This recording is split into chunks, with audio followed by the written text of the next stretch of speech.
The landmark judgment Banwari Devi brutal gang rape in 1992. இந்த கேஸில் நம்ம என்னன்னு சொல்லுவோம் அப்படின்னா Vishaka and others versus state of Rajasthan and others 1997. இந்த வழக்கில் என்ன சொல்லப்பட்டிருக்கு, இந்த வழக்கு லேண்ட்மார்க் ஜட்ஜ்மெண்ட்டாக ஆகிறதுக்கு ஒன் ஆஃப் த ரீசனாக இருந்த ஃபேக்ட் என்ன அப்படின்னு பார்த்தோன்னா, பன்வாரி தேவி அப்படிங்கிறவங்க ஒரு சோசியல் வெல்ஃபேர், அவங்க வசிக்கக்கூடிய ஒரு இடத்துல குழந்தை திருமணமானது நடக்குது. இப்போ இவங்களுடைய வேலை என்ன அப்படின்னா அந்த குழந்தை திருமணத்தை நடக்கிறத தடுக்கிறது தான் இவங்களோட வேலை. சைல்டை ப்ரொடெக்ட் பண்ணணும், இதுதான் இவங்களோட டியூட்டி. இப்படி அவங்களுக்கு அவங்க வசிக்கக்கூடிய ஏரியா பக்கத்தில் அந்த கிராமத்தில் என்ன நடக்குது அப்படின்னா, இது மாதிரி ஒரு குழந்தை திருமணம் நடக்குது அப்படிங்கிறது தெரிய வருது. அப்போ அவங்களுடைய கணவருடைய அந்த இடத்துக்கு போகிறாங்க. அங்கே அந்த குழந்தை திருமணத்தை தடுக்கிறாங்க. இப்போ இங்கே தடுக்கிற பட்சத்தில் அங்கே இருக்கக்கூடிய நபர்கள் ஒரு மேல் சமூகத்தை சார்ந்த மக்கள், இவங்க ஒரு கீழ் சமூகத்தை சார்ந்த நபர்கள். இப்போ இங்கே என்ன நடக்குது அப்படின்னா, ஒரு கீழ் சமூகத்தை சார்ந்த ஒரு பெண் நம்ம வீட்டு திருமணத்தை தடுக்கிறதா அப்படிங்கிற ஒரு ஆதங்கத்தில், அவங்க ஒரு பெண் தானே அப்படிங்கிறனால அவங்க மேலே அந்த ஆண்கள் என்ன பண்ணுறாங்க அப்படின்னா ஒரு 5 நபர் ப்ரூட்டல் கேங் ரேப்பில் இன்வால்வ் ஆகுறாங்க. இப்போ இவங்களை ஒரு கணவர் முன்னாடியே கூட்டு பாலியல் வன்கொடுமைக்கு ஆளாக்கப்படுறாங்க. அவங்க போலீஸ் ஸ்டேஷனில் போயிட்டு வழக்கு கொடுக்குறாங்க. போலீஸ் ஸ்டேஷனில் கம்ப்ளைண்ட் எடுத்துக்கலை. அடுத்தது நீதிமன்றத்தை நாடுறாங்க. நீதிமன்றத்தில் என்ன பண்ணுறாங்க அப்படின்னா இது சரியான முறையில் விசாரணை செய்யப்படலை. ஹைகோர்ட்டுக்கு கொண்டு போகிறாங்க. ஹைகோர்ட்டு என்ன பண்ணுறாங்க அப்படின்னா இந்த சம்பவம் எப்போ நடக்குதுன்னா 1992 நடக்குது. 1995 இந்த ராஜஸ்தான் ஹைகோர்ட் என்ன பண்ணுது அப்படின்னா, அந்த 5 நபர்களும் ஒரு மேல் சமூகத்தை சார்ந்த நபர்கள். அவங்க இந்த மாதிரியான ஒரு தவறுகள் செஞ்சிருக்க மாட்டாங்க அப்படின்னு சொல்லிட்டு அவங்கள காரணமே இல்லாமல் விடுதலை செஞ்சிட்றாங்க. இப்போ இந்த இடத்துல என்ன ஆகுது அப்படின்னா விசாகா கமிட்டி, விசாகா அப்படிங்கிறது ஒரு என்ஜிஓ, அன்ஆர்கனைஸ்டு ஒரு இது எந்த ஒரு இதையும் சார்ந்தது கிடையாது. ஒரு அன்ஆர்கனைஸ்டு சோசியல் வெல்ஃபேர் அப்படிங்கிறது தான் இது.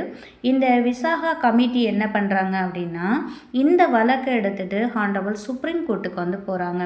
ஹானரபிள் சுப்ரீம் கோர்ட் 1997 என்ன பண்ணுறாங்க அப்படின்னா, பணி செய்யும் இடங்களில் பெண்களுக்கு பாதுகாப்பான சூழல் இல்லை, இதனால் அவங்களுக்கு தனியான சட்டங்கள் கொண்டு வரணும் அப்படின்னு சொல்லிட்டு இந்த பன்வாரி தேவி அவங்களுக்கு ஹைகோர்ட் கொடுத்துருக்கக்கூடிய தீர்ப்பு பன்வாரி தேவிக்கு எதிராக இருக்குது. இது இந்தியன் கான்ஸ்டியூஷன் லாவையும் வயலேட் பண்ணியிருக்கு அப்படின்னு சொல்லிட்டு ஆர்டிக்கல் 14 காமிக்கிறாங்க. ஆர்டிக்கல் 14 அப்படிங்கிறது என்ன அப்படின்னா சட்டத்துக்கு முன்னாடி எல்லாருமே சமந்தான், இதில் எந்த ஒரு பாகுபாடும் இருக்கக்கூடாது அப்படின்னு சொல்லியிருப்பாங்க. அதுதான் article 14 right to equality before law அப்படிங்கிறத சொல்லியிருப்பாங்க. அடுத்தது ஆர்டிக்கல் 15 காமிப்பாங்க. ஆர்டிக்கல் 15 என்ன அப்படின்னு பார்த்தோன்னா ரேஸோ, செக்ஸோ, பிளேஸ் ஆஃப் பர்த்தையோ இல்லை ரிலீஜியனையோ வச்சு எந்த ஒரு டிஸ்கிரிமினேஷனும் பண்ணக்கூடாது அப்படிங்கிறத சொல்லியிருப்பாங்க.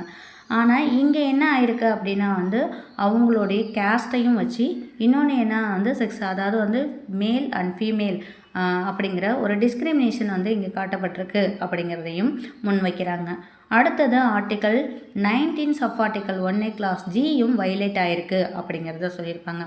Article 19 sub article 1A clause G எதை பற்றி சொல்லுது அப்படின்னா யார் வேணாலும் எங்கே வேணாலும் என்ன பண்ணலாம் அப்படின்னா ஒரு தொழில் செய்யலாம், வேலைக்கு போகலாம், பணிபுரியறதுக்கான ஒரு உரிமையை ஆர்டிக்கல் 19 நமக்கு கொடுத்துருக்கு. இப்போ இதுவும் இங்கே வயலேட் ஆகிருக்கு அப்படின்னு சொல்லிட்டு. அடுத்தது ஆர்டிக்கல் 21.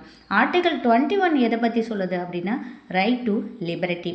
அப்போ நான் எப்படி வாழணும் அப்படிங்கிறது இருக்குது. இப்போ என்னுடைய வாழ்வுரிமையை இங்கே பாதிக்கப்பட்டிருக்கு, அந்த பெண்ணுடைய வாழ்வுரிமை பாதிக்கப்பட்டிருக்கு.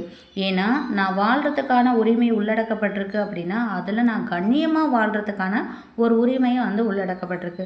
இப்போ இங்கே அவங்களுக்கு ஆர்டிக்கல் 21 வயலேட் ஆகிருக்கு அப்படின்னு சொல்லிட்டு விசாகா கமிட்டி இந்த விளக்கத்தை எடுத்து வைக்கிறாங்க.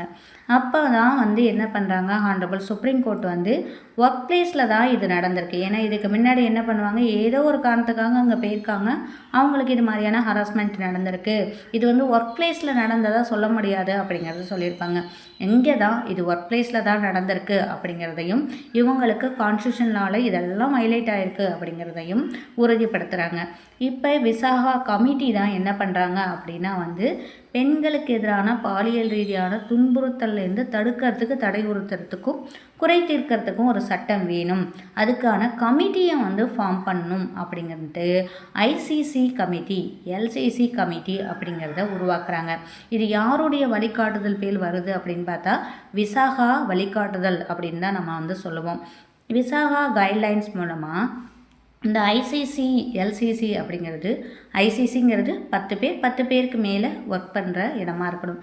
இது அன்ஆர்கனைஸ்டாக இருக்கலாம், ஆர்கனைஸ்டாக இருக்கலாம், அது ப்ரைவேட்டாக இருக்கலாம், கவர்மெண்ட்டாக இருக்கலாம், எந்த செக்டாராக இருந்தாலும், அது அப்ரூவல் வாங்கப்பட்டிருந்தாலும் வாங்கப்படாமல் இருந்தாலும் அங்கே 10 பேர் 10 பேருக்கு மேலே பணிபுரிகிறாங்க அப்படின்னா கண்டிப்பாக அங்கே ஐசிசி வந்து ஃபார்ம் பண்ணியிருக்கணும் அப்படின்னு சொல்லப்படுது. அடுத்தது எல்சிசி.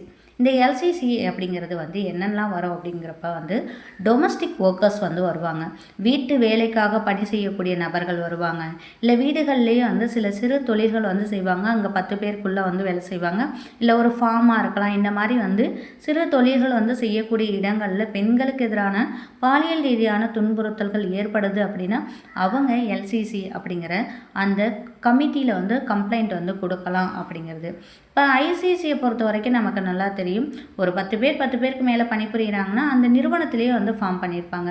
இப்போ எல்சிசி அப்படிங்கிறது எங்கே ஃபார்ம் ஆகிருக்கும் அப்படின்னு பார்க்குறப்ப அந்தந்த மாவட்ட ஆட்சியர் கண்காணிப்பு கீழ் வந்து இதுக்கான ஒரு குழு அமைக்கப்பட்டிருக்கு. இப்போ அந்த குழுவின் கீழ் வந்து இந்த கம்ப்ளைண்ட் போகிறப்ப அது பற்றின சம்பவம் வந்து விசாரணை செய்யப்பட்டு நடவடிக்கை வந்து எடுப்பாங்க.